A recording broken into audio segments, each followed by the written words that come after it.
Like I told you, there's some chapters you must read if you're to understand marriage. One of them is Malachi chapter 2. Read it in its entire context. If you don't understand Malachi chapter 2, stay away from marriage or from teaching people about marriage. Let us go to Malachi chapter 2. So first of all, God is saying to the priests that he is going to curse them, rebuke their descendants, spread refuse on their faces.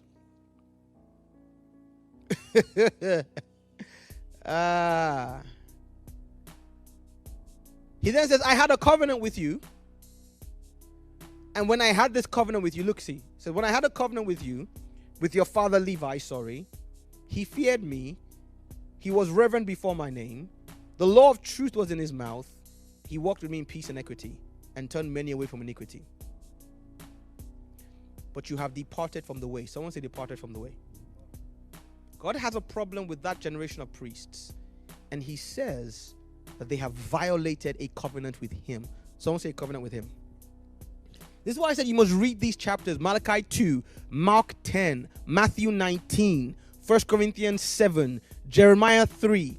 All these marriage, divorce, remarriage, you must read them in their entirety. Don't pull out a verse in isolation and build a doctrine from it. Read the context. Someone say the context. Okay, let's keep going. He says, I have made you contemptible and base before the people. You have not kept my ways. You've shown partiality in the law. This is the second thing you do. You cover the altar of the Lord with tears, with weeping and crying. God says he doesn't regard the offering anymore. God says, I won't receive this offering from your hands. God is telling a priest that everything they are doing on the altar in the temple is invalid. Tell you, that's scary. You know why? The entire relationship between God and Israel was based on the activities of the Levitical priest. Israel as a nation did not exist outside a covenant they had with God, and that covenant was ratified daily by the actions and the ministry of the priest. God is saying to Israel, in essence, you no longer have a covenant with me, because every offering your priests make is invalid in my eyes. The morning sacrifice is invalid. The Passover offering is invalid. The first fruits offering is invalid. Pentecost is invalid. The atonement sacrifice is invalid. Your sin offerings are invalid. Your grain of God is saying everything about your national contract with me is invalid, because I will not accept the offering of your priest. This is a very serious matter. God is saying, I'm ripping up our entire national contract. Hear me. Listen. God swore to Abraham by a covenant. He swore to Levi, we saw, by a covenant. And God is saying that covenant had details for performance. You have broken one of those details until you repair it or fix it.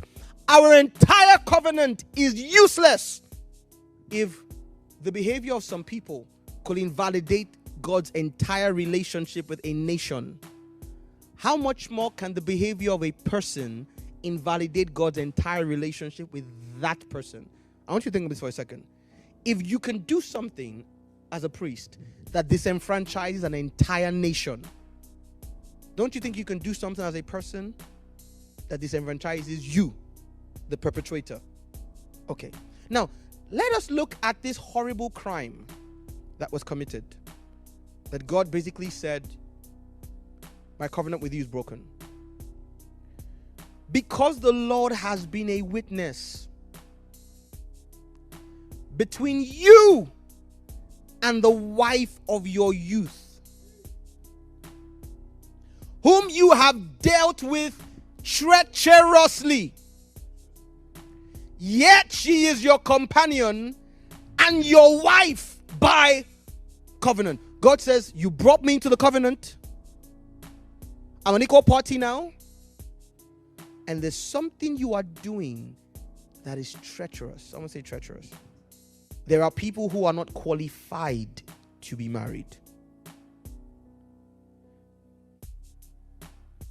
Marriage is not the right of all.